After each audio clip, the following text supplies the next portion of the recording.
Innal hamdalillah nahmaduhu wa nasta'inuhu wa nastaghfiruh wa na'udzu billahi min shururi anfusina wa min sayyiati a'malina may yahdihillahu fala mudilla lahu wa may yudlil fala hadiya lahu asyhadu an la ilaha illallah wahdahu la syarika lahu wa asyhadu anna muhammadan 'abduhu wa rasuluh sallallahu alaihi wa ala alihi wa sahbihi wa sallama tasliman katsira.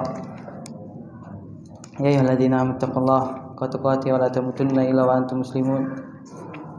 Ya nasu taqu rabbakum alladzi khalaqakum min nafsin wahidah khalaqa minha zawjaha wa batha minhuma rijalan katsiran wa nisaa'a.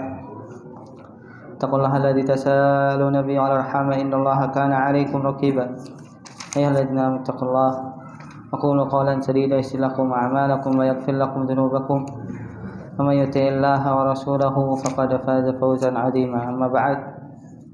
Ayna astaqal hadithi kitabullah khairul huda Huda Muhammadin sallallahu alaihi wa ala alihi wa sahbihi wasallam. Syarrul umuri muhdatsatuha, inna kulla muhdatsatin bid'ah wa kullu bid'atin dhalalah wa kullu dhalalatin finnar. Ya mas sekalian yang Allah Subhanahu wa taala, alhamdulillah kita muji Allah Subhanahu wa taala atas segala nikmat Allah Subhanahu wa taala berikan kepada kita hingga pada malam Jumat yang bahagia ini kita ditemukan kembali oleh Allah Subhanahu wa taala tanggal berapa jamaah? 11 Sya'ban ya. Atau 12 Sya'ban 1445 Hijriah. Hah? Apa? 13 Sya'ban 1445 Hijriah. Kita ditemukan kembali oleh Allah Azza wa Jalla untuk kita bersama-sama belajar bacakan hadis-hadis Nabi sallallahu alaihi wa ala alihi wasallam. Qadarullah Ustaz Musa mendadak berhalangan karena beliau ada urusannya. Ana mencoba menggantikan beliau karena juga hari Senin yang lalu ana tidak bisa mengisi jamaah. Semoga Allah Subhanahu wa taala berikan kemudahan bagi urusan beliau wa yassir umurah dan berikan kepada kita ilmu yang bermanfaat untuk kita juga bisa mengamalkan ya jamaah sekalian yang Allah Subhanahu wa taala. Sebelum ana mulai kajian, tadi ada jamaah yang bertanya tentang keadaan kawan ana yang pernah ana sampaikan sebelumnya, itu Pak Rizky Aji. Alhamdulillah jamaah, beliau sekarang sama sekali tidak bisa diajak komunikasi, kecuali mungkin sehari 1 jam 2 jam. Setelah itu beliau kalau disuruh makan, tapi diajak bicara sama sekali tidak merespon. Sekaligus untuk menggalang donasi juga jamaah, jangan lupa untuk share, semoga bisa membantu. Karena kita akan coba untuk salah satu terapinya datang ke salah satu pusat kanker ya di Semarang yang sistemnya pembaruan sel jemaah. Alhamdulillah katanya kankernya sudah menjalar ke seluruh tubuh. Tapi yang anehnya jemaah, karena sekitar tiap pekan anak ke sana, beliau tidak merasakan sakit sama sekali. Karena hanya mengatakan tidak ada keluhan sama sekali. Kalau dahulu masih dirasakan bagian pinggangnya, sekarang sama sekali tidak dirasakan jemaah. Entah apa yang beliau hadapi jemaah. Tapi kemarin ana juga sempat ruqyah, ada reaksinya juga. Ketika ingin membaca Al-Fatihah itu beliau tidak bisa mengikuti. Tapi setelah beberapa kali dibacakan, alhamdulillah ayat kursi beliau ingin bacanya, tapi nggak ada suaranya, cuman gerakan bibir aja. Ini bisa juga ada indikasi kena sihir juga jemaah. Karena sakitnya sama sekali tidak rasakan sama beliau. Tapi ketika diajak komunikasi, nggak bisa beliau menebak siapa orang yang ada di dekat, bahkan ibunya, ayahnya, atau istrinya. Semoga Allah berikan kesembuhan bagi beliau. Yang memang jamaah kita tidak mengira sama sekali dalam waktu 3 bulan keadaannya sampai seperti itu, hanya 3 bulan. Sekarang tidak bisa jalan, sama sekali nggak bisa jalan, dia di atas kursi roda. Dan masih beberapa teman-teman membantu ya dengan cara meruqyah dan juga dengan cara tadi terapi kanker yang terbaru sih di Indonesia katanya. Jadi pembaruan sel. Semoga Allah berikan kesembuhan bagi beliau. Nah, jemaah, kita lanjutkan pembahasan dari kitab Adabul Mufrad dikarang oleh Imam Bukhari rahimahullahu taala. Bab hubbur rajul qaumahu. Bab cintanya seorang kepada kaumnya. Imam Bukhari rahimahullahu taala ingin memberikan sebuah bab bahwa di antara bentuk yang ditanamkan dalam hati seseorang itu cinta kepada kaumnya dan kepada orang-orang yang ada di dekatnya, dari keluarganya, anak kerabatnya. Itu memang Allah Subhanahu wa taala tanamkan. Imam Bukhari meriwayatkan dari gurunya qala rahimahullahu taala hadatsana Zakaria qala hadatsana Al-Hakam bin Mubarak qala hadatsana Ziyad bin Rabi' qala hadatsani Abbad bin Ramli qala hadatsatni imra'atun yuqalu laha Fusailah qalat sami'tu abi yaqul qultu ya Rasulullah aminal asabiyyah an yu'ina ar-rajulu qaumahu ala dhulm qala na'am. Imam Bukhari rahimahullahu taala meriwayatkan dari gurunya Zakaria. Zakaria ini namanya adalah Zakaria ibnu Yahya ibn Saleh Al-Lu'lu'i, dan beliau dikenal dengan sahibus sunnah wa fadl, mimman yaruddu ahlul bid'ah, yang sering membantah ahlul bid'ah. Maka min syuhira bidzalika fi raddi ala ahli al-bid'ah wa taqlidi alaihim yudkaru dzalika lah kama dzukila li hadzal rawi min suhil Imam Bukhari mimman yaruddu ahlal bid'ah. Zakaria ibnu Yahya ini jamaah sekalian, beliau adalah seorang yang dikenal membantah ahlul bid'ah hingga diberi gelar sahibus sunnah, orang yang mengagungkan sunnah Nabi sallallahu alaihi wasallam karena kerasnya beliau terhadap ahlul bid'ah. Dan tidak semua seorang yang alim dia memiliki keberanian untuk membantah ahlul bid'ah, karena ya sekalian rahmatullah subhanahu wa ta'ala harus memiliki ilmu, kemudian juga memiliki ketegasan dan juga kepiawaian dalam mendebat jamaah. Banyak masuk para ulama yang diberikan keutamaan adalah mereka yang mampu membantah ahlul bid'ah. Jamaah sekalian Allah Subhanahu wa taala, tentu membantah ahlul bid'ah bukan untuk bangga-banggaan jamaah. Karena di zaman sekarang para ulama terdahulu bantah ahlul bid'ah untuk menjelaskan kepada umat,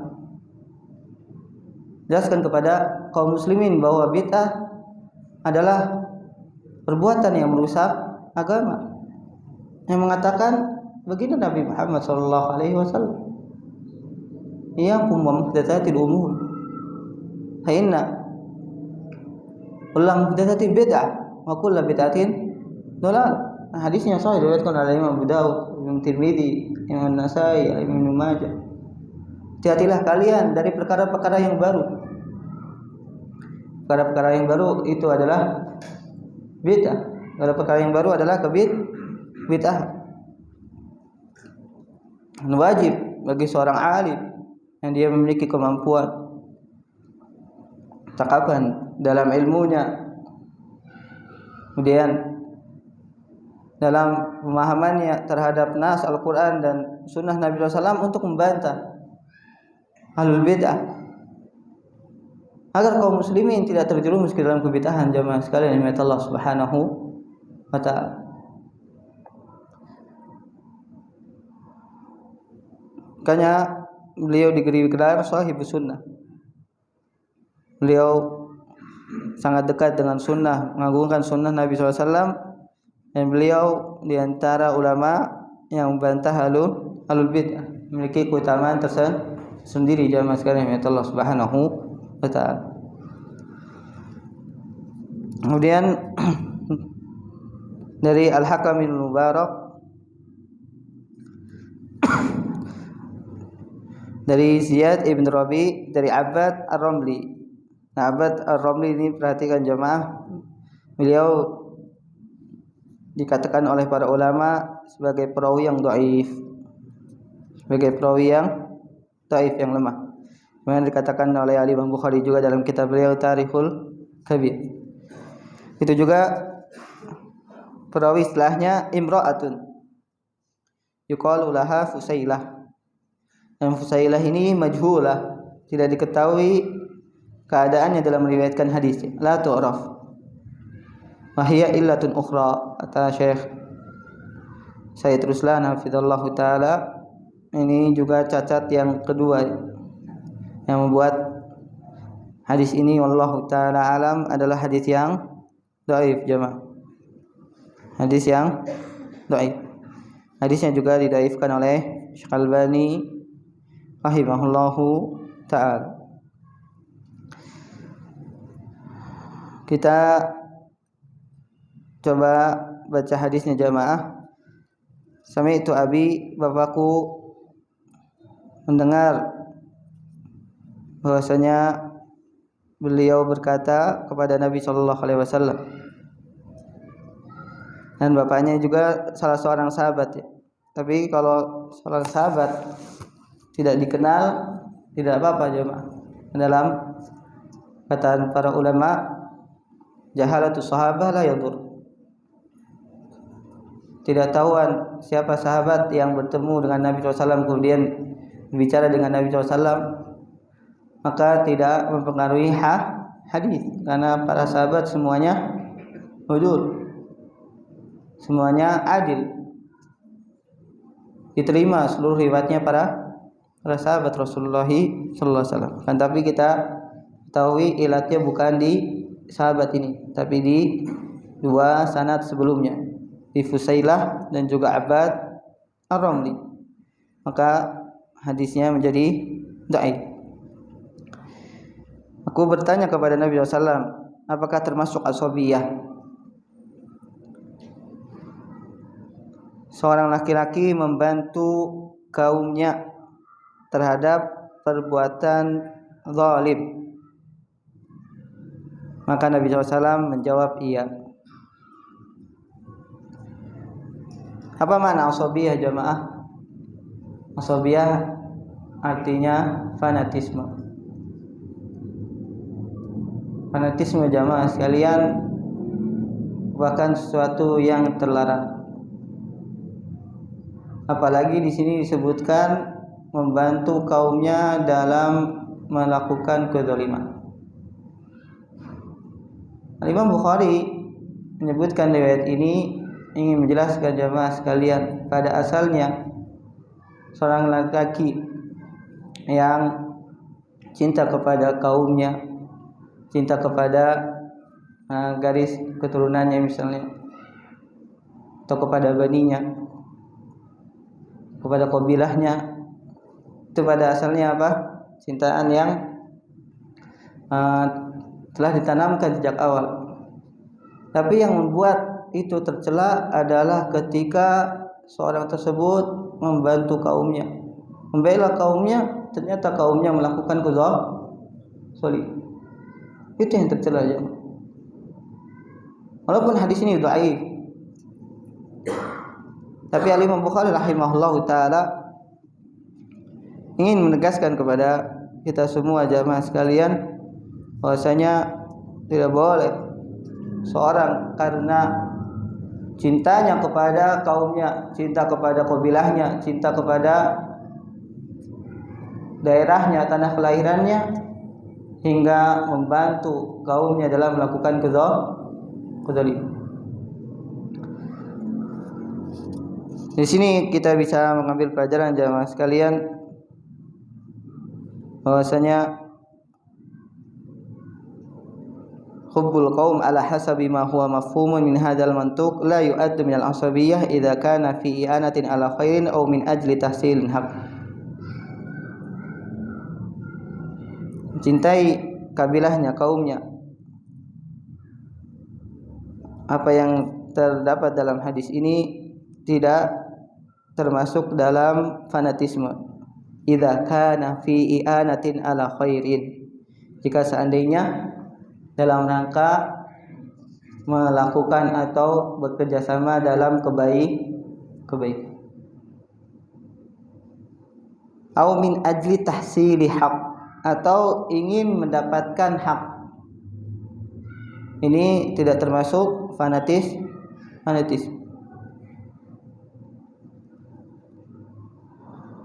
Walaupun kita tahu jamaah sekalian hadis ini adalah hadis yang dhaif. Yang kedua, alal insan alla yu'ina dzulmin hatta walau kana man yu'inuhu min aqrabin nasi ilaihi. Lianna dzalika laysa bimardiyyin indallah wa innamal i'anatu 'alal ma'ruf wal haqqi wal bir. Wajib bagi seorang untuk menolong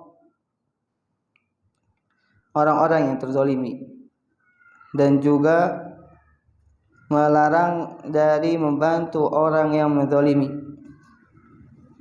walaupun mereka yang ingin menzalimi adalah orang-orang yang paling dekat dengannya dari manusia. Jamaah sekalian, Allah Subhanahu wa taala, kezaliman hakikatnya adalah kezaliman. Siapa yang melakukan?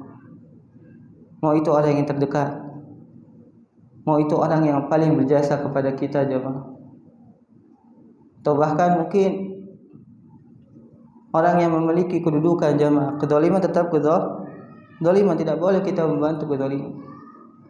Adzulmu dzulumatun yaumal qiyamah. Kezaliman akan mendatangkan kegelapan di hari kiamat.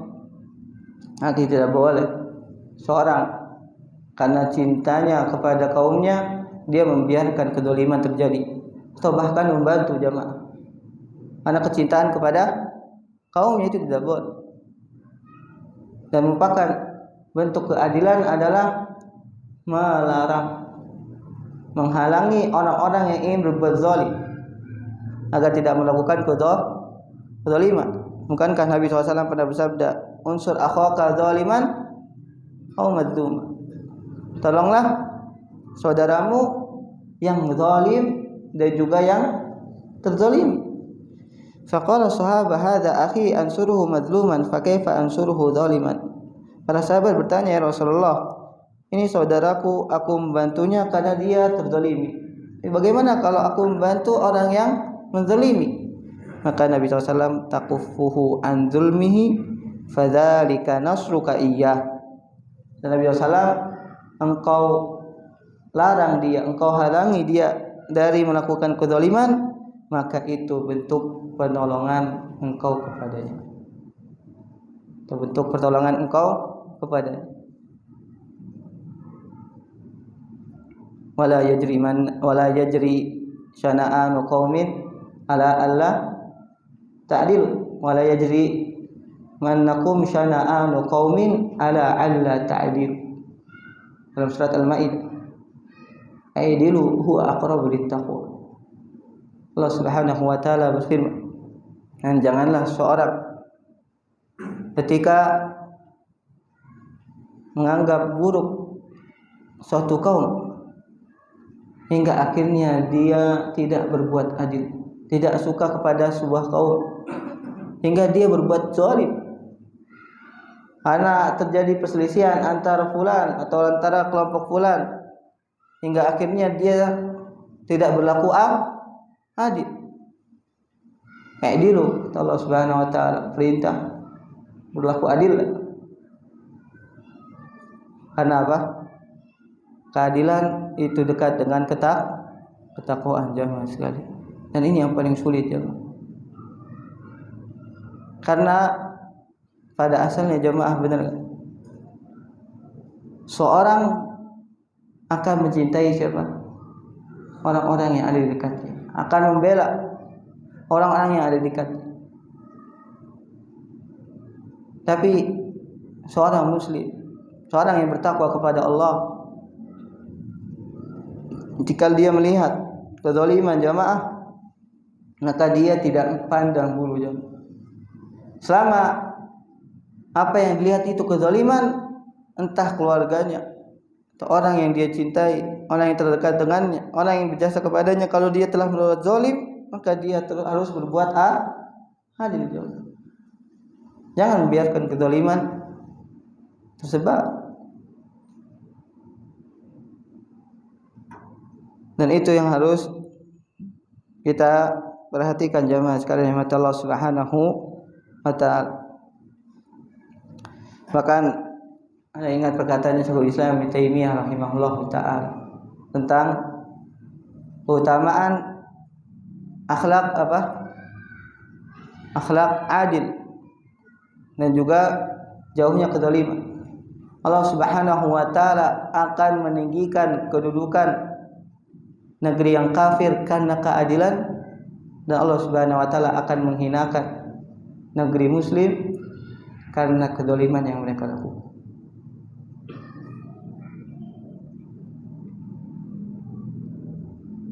Ini juga yang dikatakan oleh Nabi SAW kepada siapa? Fatimah. Au kanat bintu Muhammadin saraqat atau sariqat la qata'tu yadaha. Kalau seandainya anak perempuannya Nabi SAW, Fatimah bintu Muhammad sallallahu alaihi wasallam, itu mencuri jemaah, pasti aku yang akan memotong tangan Fatimah tersebut dengan tanganku sendiri. Yang namanya keadilan tidak padang bulu jemaah, harus ditegakkan sepahit apapun, karena keadilan akan mendatangkan kebaikan jemaah sekali. Ini juga penting untuk kita hadirkan dalam kehidupan kita jemaah.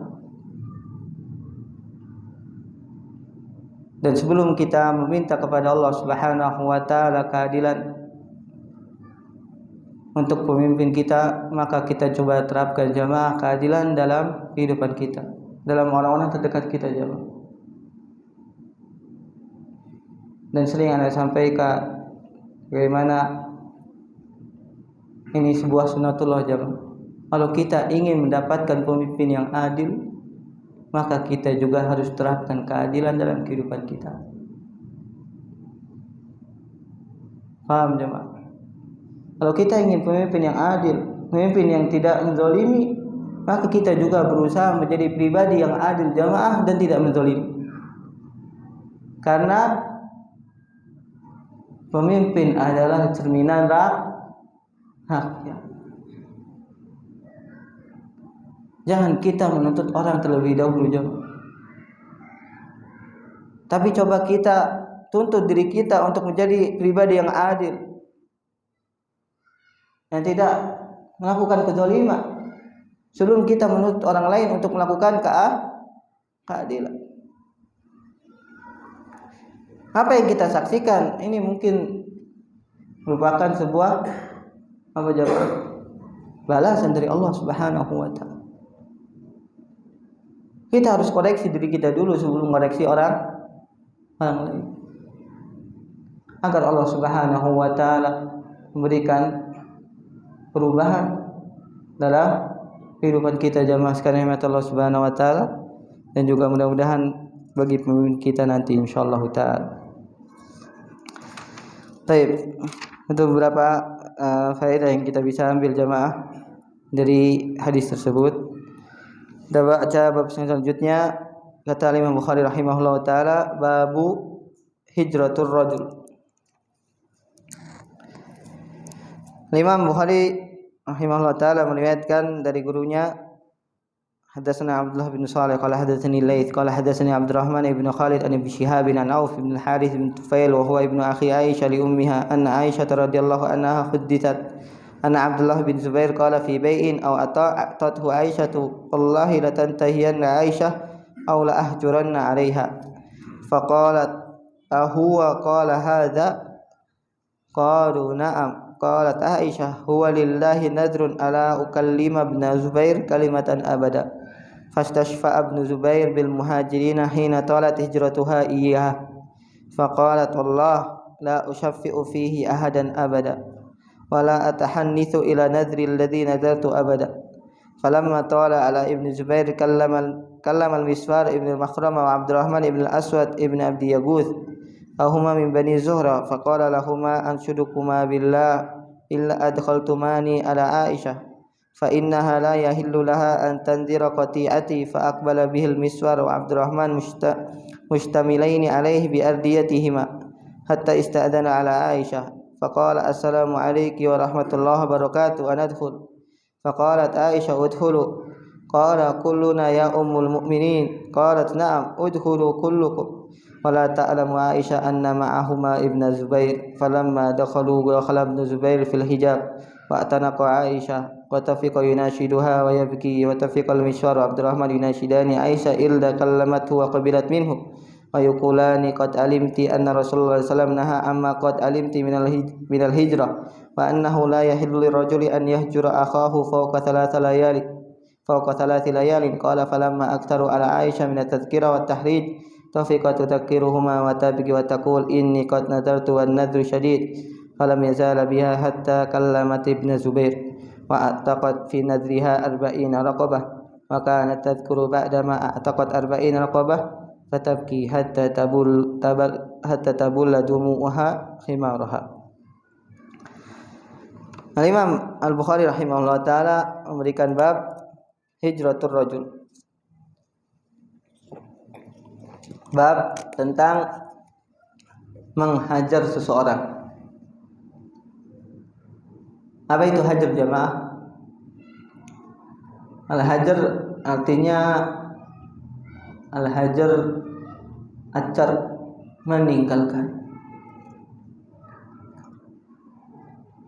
atau membiarkan jamaah. Dan jamaah sekalian Allah Subhanahu wa taala, hajar ini merupakan sesuatu yang pernah dilakukan oleh Nabi Shallallahu Alaihi Wasallam.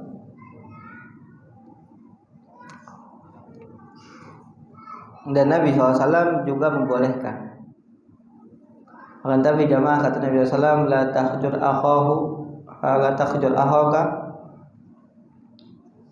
ba'da thalathati ayyam.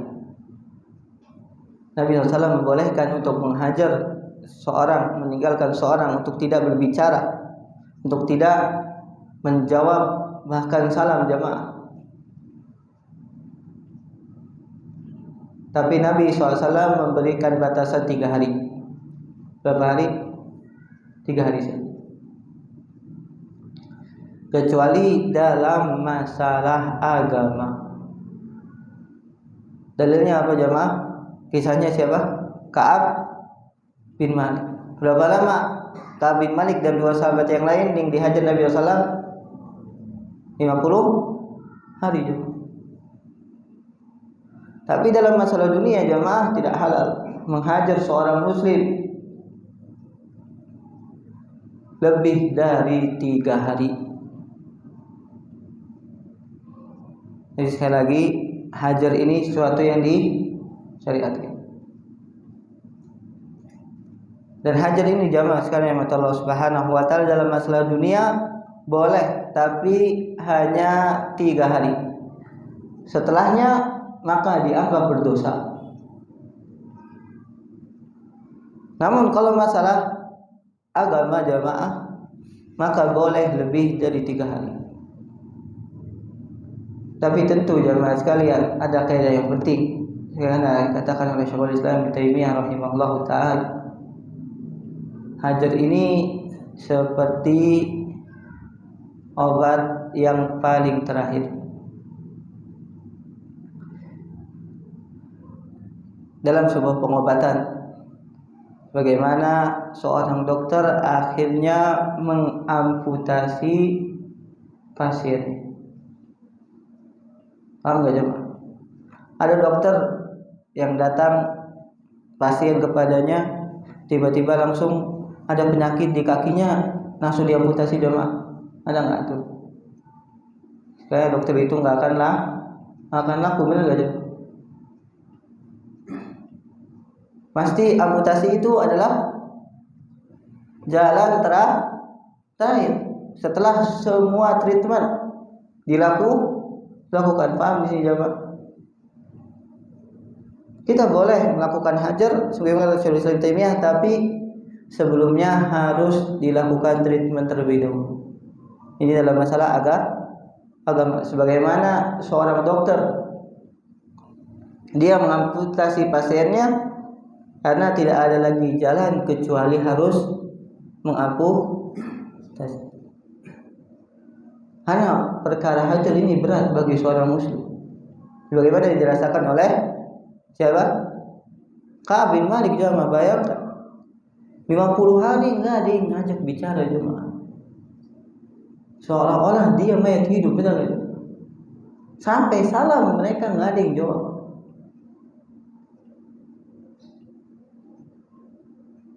Nabi SAW bahkan memalingkan muka jemaah.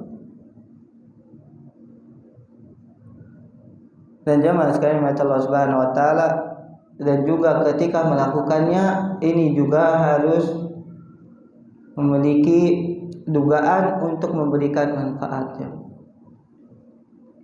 Dan terkadang kalau ternyata yang dipilih hajar justru membuat seorang itu semakin jauh dari kebenaran, maka tidak boleh menggunakan cara tersebut. Misalnya jemaah, ketika orang yang dihajar ini ternyata memiliki masa yang lebih banyak. Jadi ketika kita mengucilkan dia, ternyata apa? Kawan-kawannya lebih banyak, enggak ada manfaatnya jadi. Paham di sini jemaah? Bagaimana Nabi SAW melakukannya kepada Ka'ab? Seluruh para sahabat tidak ada yang mengajak bicara. Membuat Ka'ab bin Malik akhirnya mengambil pelajaran yang sangat besar dari hajarnya Nabi SAW dan para sahabat. Ini yang harus difahami. Jamaah sekalian Allah Subhanahu wa taala. Nah, Ahlussunnah wal Jamaah menerapkan tentang hajar ini memiliki apa? Kaidah-kaidahnya. Memiliki apa? Kaidah jamaah.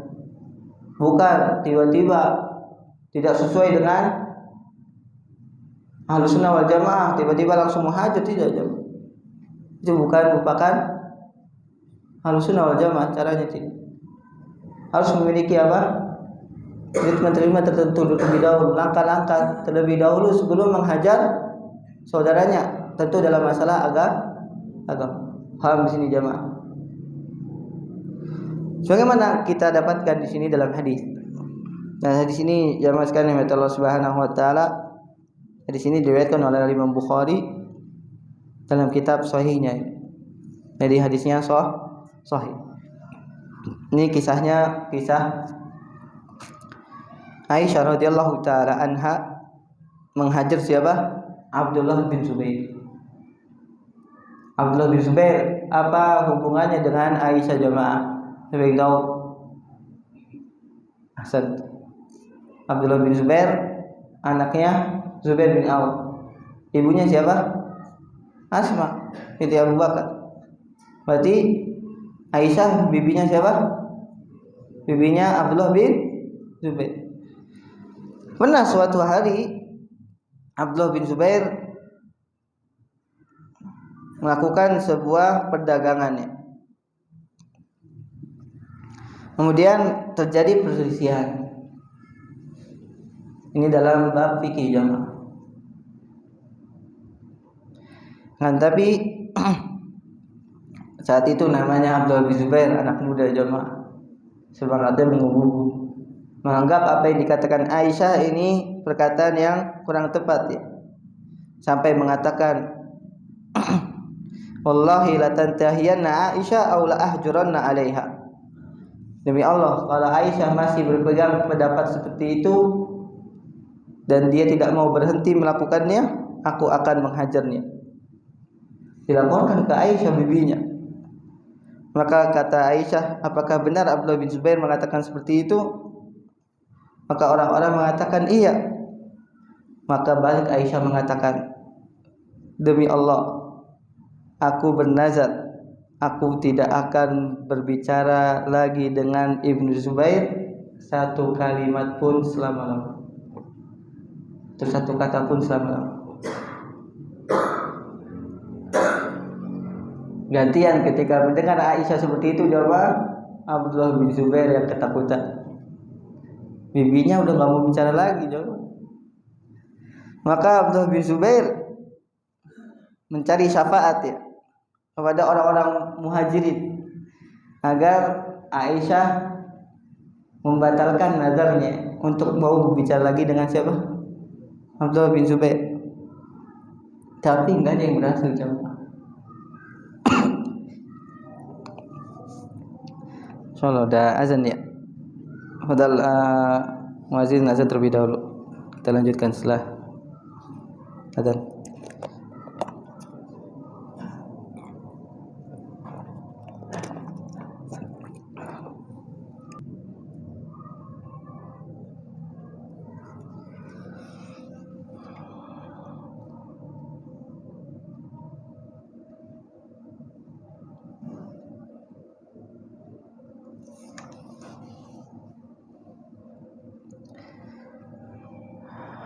Alhamdulillahirabbil wassalatu wassalamu barakatan akmalani wa rahmatil alamin nabiyina Muhammadin wa ala alihi wa ashabihi wa man tabi'ahum bi ihsanin ila yaumiddin wa ba'd.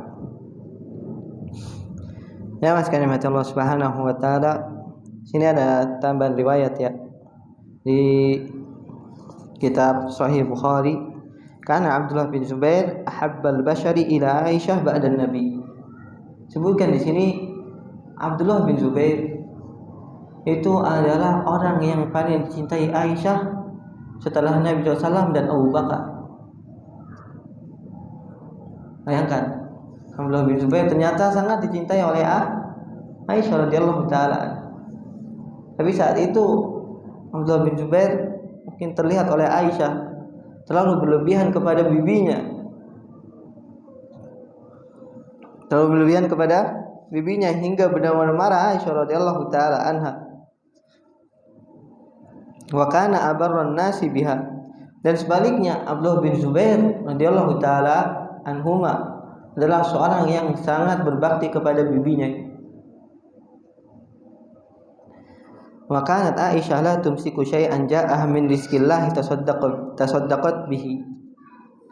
Dan Aisyah radhiyallahu taala anha adalah seorang wanita yang sangat dermawan, tidak pernah menyisakan segala sesuatu yang diberikan kepadanya. Setiap diberikan langsung habis, hari itu juga jamaah disedekahkan.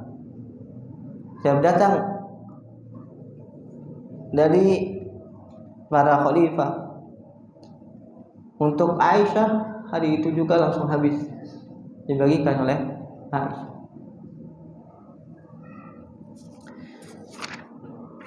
Ini merupakan keutamaan dari Aisyah radhiyallahu taala anha.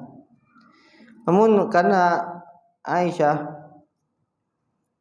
menurut beliau radhiyallahu taala anha sudah keterlaluan Abdullah bin Zubair ini, sampai beliau akhirnya radhiyallahu taala anha mengatakan lanjutan kisahnya, faqalatullah, demi Allah, la usyaffi'u fihi ahadan abada, tidak ada yang bisa memberikan syafaat tentangnya satu orang pun selama-lamanya.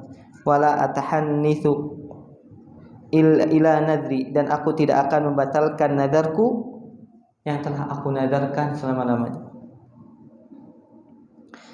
Hingga berlalu lama jamaah. Abdullah bin Zubair meminta tolong kepada Miswar ibn Makhramah dan Abdurrahman ibn al-Aswad. Siapa? Abdurrahman ibn al-Aswad, dan keduanya dari Bani Zuhra. Dan keduanya ini termasuk yang paling dekat kedudukannya dari keturunan Nabi sallallahu alaihi wasallam. Dan tidak mungkin Aisyah radhiyallahu taala anha menolak kedatangan mereka berdua. Tapi Abdullah bin Zubair pintar jemaah. Dua orang ini, Miswar ibn Makhramah dan Abdurrahman bin Aswad, itu masuk ke rumah Aisyah bersama Abdullah bin Zubair. Jadi bertiga. Tapi kalian berdua jangan bicara terlebih dahulu bahwa aku ada bersama kalian. Paham enggak jemaah? Kalian minta kepada Aisyah untuk dimasukkan ke rumahnya, tapi jangan kalian katakan aku bersama kalian. Makanya di sini disebutkan assalamualaikum warahmatullahi wabarakatuh anadkhul. Mereka memberi salam kepada Aisyah, assalamualaikum warahmatullahi wabarakatuh anadkhul, apakah kami boleh masuk? Faqalat Aisyah udkhulu, maka kata Aisyah masuklah. Mereka berdua, Miswar bin Makhramah dan Abdurrahman bin Aswad, bertanya, kulluna ya ummul mukminin, semuanya dari kami wahai ummul mukminin? Kata Aisyah, na'am, udkhulu kullukum, masuklah kalian semua. Nah, Aisyah enggak tahu kalau di situ ada siapa. Abdullah bin Zubair. Wala ta'lam Aisyah anna ma'ahuma Ibnu Zubair. Falamma dakhala Ibnu Zubair fil hijab wa tanaqa Aisyah. Akhirnya karena sudah enggak kuat jemaah, terlalu lama dihajar sama Aisyah, Abdullah bin Zubair akhirnya masuk langsung, karena beliau bibi kan, bibi dengan keponakan, langsung dipeluk Aisyah jemaah sambil menangis. Kemudian Miswar dan Abdurrahman itu mengingatkan Aisyah ya tentang tidak boleh bahwasanya seorang menghajar saudaranya di atas tiga hari. Anna Rasulullah SAW naha amma qad alimti minal hijrah.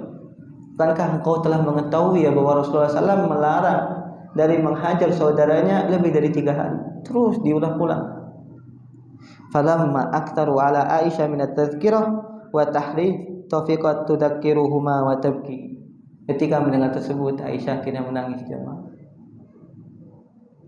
Wa tabki wa taqul inni qad nadartu wan nadru syadid, sungguh aku telah bernadar dan nadar itu merupakan sesuatu yang berat.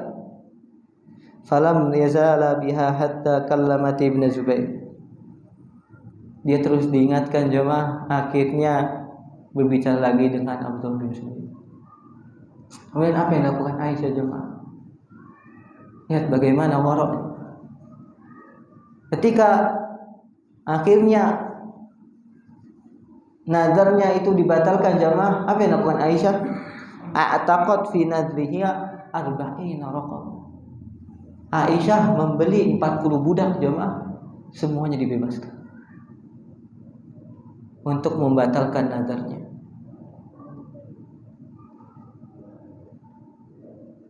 Wa kanat tadhkuru ba'da ma a'taqat 40 raqabah fatabki hatta tabulla dumu'uha khimaraha. Kadang kalau beliau mengingat kejadian tersebut, beliau terisak-isak nangisnya sampai membuat kerudungnya beliau basah. Nah, jemaah sekalian rahmat Allah Subhanahu wa taala. Itulah hati mereka yang lembut jemaah. Mereka manusia seperti kita biasa. Pernah marah, pernah tidak suka kepada seseorang. Tapi ketika mereka diingatkan jamaah Sur'an, matadakar, mereka akhirnya mengingat Allah. Mereka akhirnya sadar. Mereka hilangkan ego mereka jamaah. Untuk apa dibela ego jamaah? Allah ternyata mengatakan kepada seorang azab. Lihat Aisyah radhiyallahu taala anha. Padahal tahu apa yang dilakukan Abdullah bin Zubair itu tidak baik. Tapi apa yang dilakukan oleh beliau juga ternyata apa? Kurang tepat. Hingga beliau akhirnya membebaskan 40 budak hanya untuk membayar nazar yang telah beliau sebutkan. Ini tidak pantas jamaah sekalian, sekali lagi. Kenapa? Angkatan atau sahabat Nabi SAW, mereka adalah manusia terbaik. Mereka tidak menjadikan hawa nafsu mereka sebagai apa? Kedok agamanya. Mereka semuanya jadikan itu sebagai pelajaran dalam kehidupan mereka. Mereka kembali kepada kebenaran cepat. Tidak terlalu lama mereka membela harga diri mereka, hawa nafsu mereka, tidak. Mana yang mereka cari adalah keridhaan siapa? Allah Subhanahu wa taala. Beda dengan kita jemaah. Hanya sedikit saja akhirnya putus silaturahim dalam masalah warisan, dalam masalah harta, dalam masalah bisnis. Akhirnya tidak pernah mau tegur sapa, tidak pernah lagi berhubungan, berkomunikasi. Seolah-olah orang tersebut orang kafir jemaah. Padahal hanya masalah dunia. Disebutkan di sini apa yang dilakukan Aisyah ini sebenarnya dalam masalah agama, sebagaimana disebutkan oleh Syekh, bayanu anna tadabbur wa taqatu wal hajr tajuzu ziyadah fiha ala thalathati li ajli din. Dari hadis ini menjadi penjelasan bahwasanya at-taqatu, at-tadabbur, saling membelakangi, saling memutus, saling menghajar boleh dilakukan di atas 3 hari selama dalam masalah agama untuk memberikan pelajaran. Dan ini dikatakan oleh Imam Khattabi dalam mensyarah hadis ini. Imam Khattabi punya syarah dalam kitab atas kitab Sahih Bukhari. Itu namanya Ma'alimus Sunnah. Dari athar ini menunjukkan bolehnya menghajar dalam masalah agama lebih dari 3 hari. Sebagaimana dilakukan Aisyah untuk memberikan pelajaran kepada siapa? Abdullah bin Zubair radhiyallahu taala anhu. Tapi karena waroknya Aisyah radhiyallahu taala anha hingga beliau tetap membayar kafarat nazarnya dengan membebaskan bukan 1 budak jemaah, tapi berapa? 40 budak. Yang seharusnya apa?